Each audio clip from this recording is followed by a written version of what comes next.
Assalamualaikum warahmatullahi wabarakatuh. Selamat pagi kepada Bapak dosen dan rekan-rekan mahasiswa lainnya. Hari ini saya akan memoderasi presentasi kelompok kami yang berjudul Teaching Vocabulary Mastery through Word Wall Media and Experimental Study at MTS DDI. Topik ini diajukan untuk memenuhi salah satu tugas mata kuliah, yaitu Practice of Translating and Interpreting yang dibimbing oleh Bapak dosen kita, yaitu Bapak Dr. Muhammad Andriana Gafar, MS. Baik, untuk presentasi kali ini saya tidak sendiri, saya bersama Yusuf Fajar Nuryanto akan mempresentasikan presentasi yang telah kami susun. Untuk tujuan penyusunan dari presentasi ini disusun sebagai bagian dari tugas kelompok dalam mata kuliah Practice of Translating and Interpreting. Melalui penyusunan ini, kami tidak hanya melatih kemampuan penerjemahan, tetapi juga mendalami bagaimana memahami konteks artikel sumber dan menyesuaikannya dengan konteks bahasa Indonesia. Nah, untuk konten artikel yang kami analisis, seperti yang saya sebut sebelumnya, yaitu berjudul Teaching Vocabulary Mastery Through Word Wall Media. Artikel ini berfokus pada penggunaan media word wall dalam meningkatkan penguasaan kosakata siswa di MTS DDI melalui pendekatan eksperimental. Nah, selain itu, apa manfaat penyusunan dari presentasi yang telah kami buat ini? Melalui penyusunan ini, kami menjadi lebih memahami metode penerjemahan yang tepat untuk bahasa sasaran, dan kami juga belajar mempertimbangkan konteks artikel sumber sehingga hasil terjemahan itu tetap relevan dan sesuai dengan kebutuhan pembaca dalam bahasa Indonesia.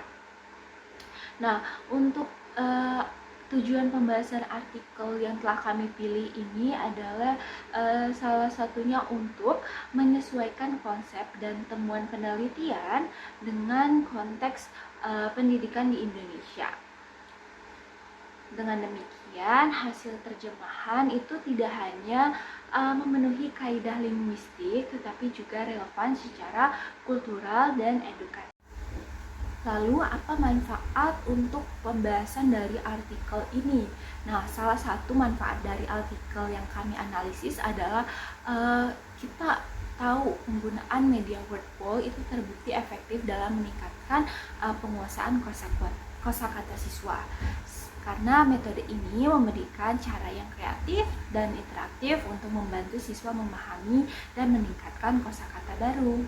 Saja ke materinya, apa sih teknik penerjemahan yang kami terapkan di abstrak dalam artikel ini? Jadi kami menggunakan beberapa teknik seperti literal translation. Ini untuk istilah yang memiliki padanan langsung dalam bahasa Indonesia. Jadi kalimat ataupun kata yang diterjemahkan dari bahasa Inggris ke bahasa Indonesia itu sesuai dengan kaidahnya. Setelah itu ada contextual translation untuk kalimat-kalimat yang membutuhkan penyesuaian konteks agar sesuai dengan pemahaman pembaca di Indonesia.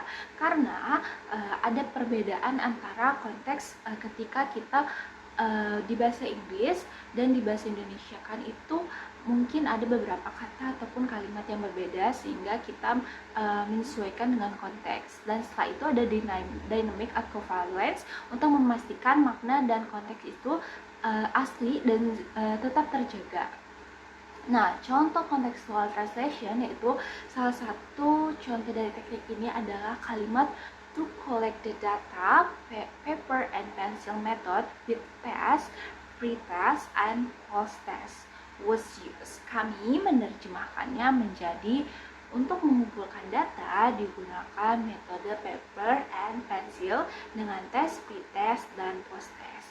Nah, penyesuaian ini dilakukan agar tetap mencerminkan makna aslinya namun tetap mudah dipahami. Nah, dalam konteks bahasa Indonesia itu. Thank you to the moderator. Now I will explain about the next material, yaitu tentang the translation of the introduction. So di sini kita mentranslate introduction dengan tujuan untuk menjelaskan meaning dan juga intent of the original text yang akan dijelaskan. So, in introduction, there are some translation technique. Number one is literal translation, and then contextual translation, and then dynamic equivalence, and gone. Jadi contohnya sudah ada di introduction. Vocabulary is the main language component that needs to master when learning a language. Kosakata adalah komponen utama bahasa yang harus dikuasai dalam pembelajaran bahasa. Kata vocabulary di sini itu ditranslate secara langsung ke kata kosakata karena kedua kata ini memiliki arti yang sama dan berhubungan dengan educational context. Lalu ada need to master. Need to master ditranslate ke harus dikuasai.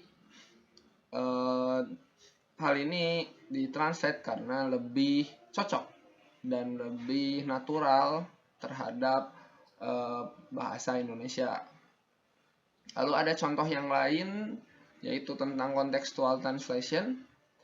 It is taught in a context which may or not be related to the student environment. Pengajaran kosakata dilakukan dalam konteks yang mungkin atau tidak mungkin terkait dengan lingkungan siswa. The phrase kata taught in context translated ke dilakukan dalam konteks. Ini diubah ke bahasa Indonesia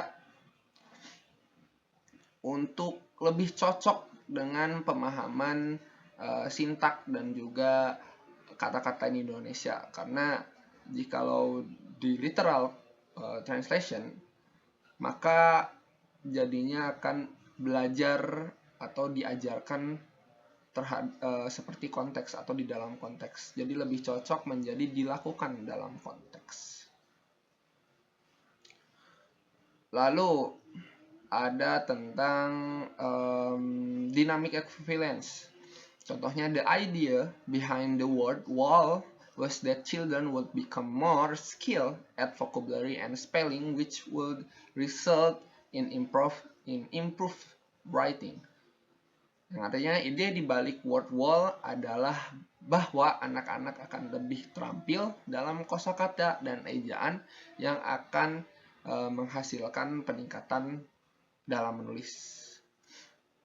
Nah, kata become more skilled at vocabulary and spelling ditranslate menjadi lebih terampil dalam kosakata dan ejaan.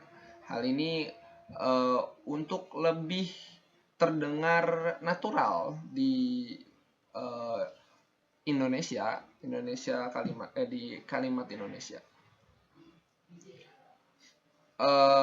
Dan itu mungkin untuk bagian introduction.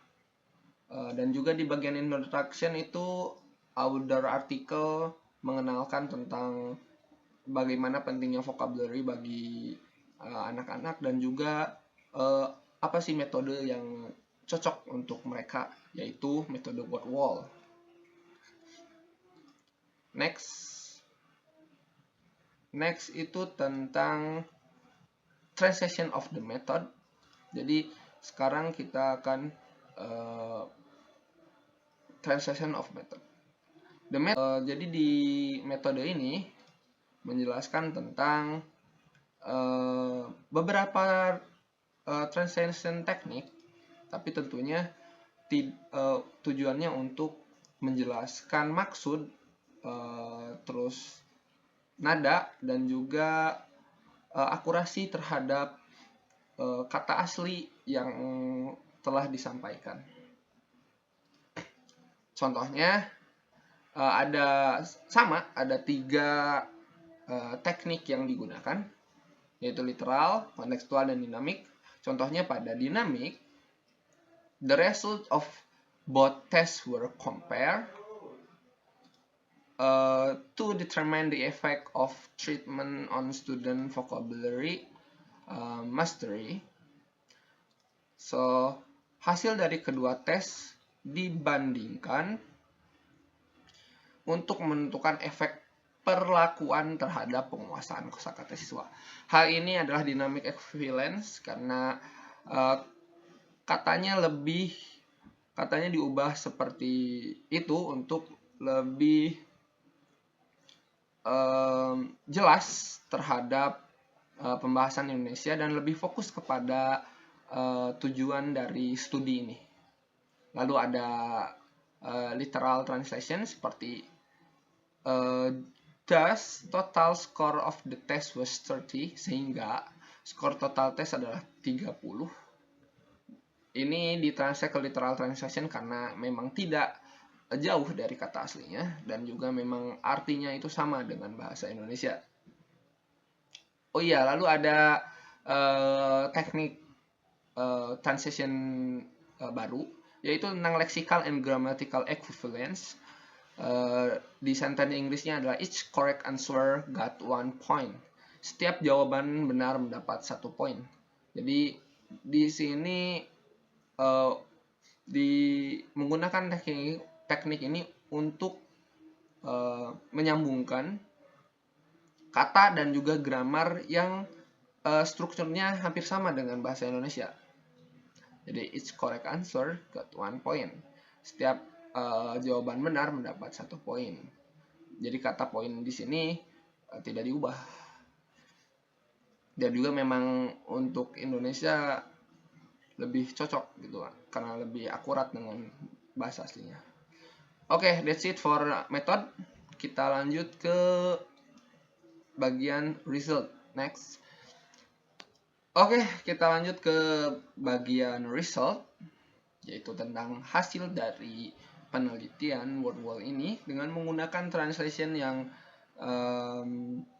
sesuai dengan konteks statistikal dari penelitian ini. Contohnya di translation of the result, kita menggunakan literal and contextual translation. Di sini contohnya adalah seperti yang ada di gambar. Bahasa Inggrisnya, because the table value of 31 for one tail was 1.696, which is lower than the t-counted value of 9.21, the implementation of WordWall media is said to be effective in improving vocabulary mastery of the sample student. Karena nilai t-tabel untuk 31 pada ujian satu arah adalah 1,696, yang lebih rendah dari nilai T hitung 9,21, dapat disimpulkan bahwa implementasi media WordWall efektif dalam meningkatkan penguasaan kosakata siswa sampel. Di sini menggunakan literal dan contextual translation karena istilah seperti T-tabel dan juga T-counted itu di T-table and T-counted itu ditranslate menjadi T-tabel dan juga T-hitung. Ini karena untuk sesuai dengan istilah dari bahasa Indonesia yang berhubungan dengan studi. Lalu untuk kalimat setelahnya itu menggunakan literal translation.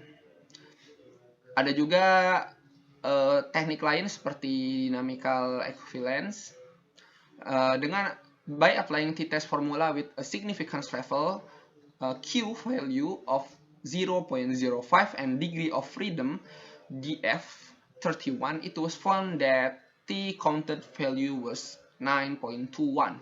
Dengan menerapkan rumus uji T pada tingkat signifikansi nilai Q 0,05 dan derajat kebebasan df 31 ditemukan bahwa nilai T hitung adalah 921. Di sini translate menjadi dinamikal karena untuk mendapatkan istilah seperti T-counted menjadi T-hitung dan juga seperti derajat kebebasan degree of freedom menjadi derajat kebebasan, tidak mengubah istilah DF-nya, dan juga untuk t-test formula menjadi rumus uji T, bukan menjadi T uji rumus, karena untuk lebih natural dan juga lebih berhubungan dengan istilah di bahasa Indonesia. Mungkin saja untuk result. Kita lanjut kepada discussion. Discussion di sini lebih menjelaskan tentang lebih menjelaskan tentang bagaimana word wall itu digunakan untuk meningkatkan vocabulary mastery student, dan juga di sini menggunakan teknik translation dengan literal dan juga kontekstual dan dynamical translation. Ada juga translation baru seperti ada di gambar, yaitu tentang statistical adaptation. Contohnya ya ada dalam kalimat bahasa Inggris adalah statistically the T counted value was 9.21, which is much greater than the T table value of 1.696. Secara statistik, nilai T hitung adalah 9,21 yang jauh lebih besar daripada nilai T tabel 1,696. Di sini menggunakan istilah penomeran atau format penomeran dalam bahasa Indonesia yang sesuai dengan standar Indonesia, seperti contohnya adalah koma dan juga desimal, koma ataupun desimal. Kita lihat kalau di bahasa Inggris itu menggunakan titik 9.21, tapi dalam konteks Indonesia kita menggunakan koma 9,21, walaupun konteksnya masih sama, yaitu menggunakan decimal point, tapi untuk bahasa Indonesia kita menggunakan koma.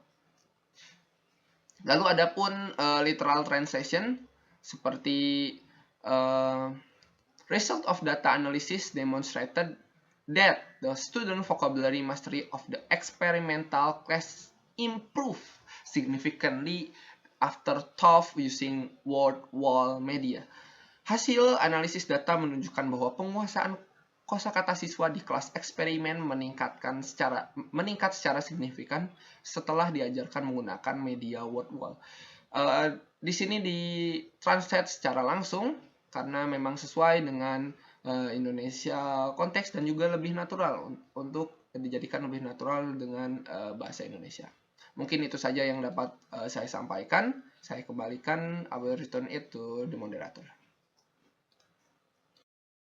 Sebagai penutup, kita dapat melihat bahwa penerjemahan bukan sekedar mengganti kata dari satu bahasa ke bahasa lain, tetapi juga memahami konteks dan makna yang lebih dalam.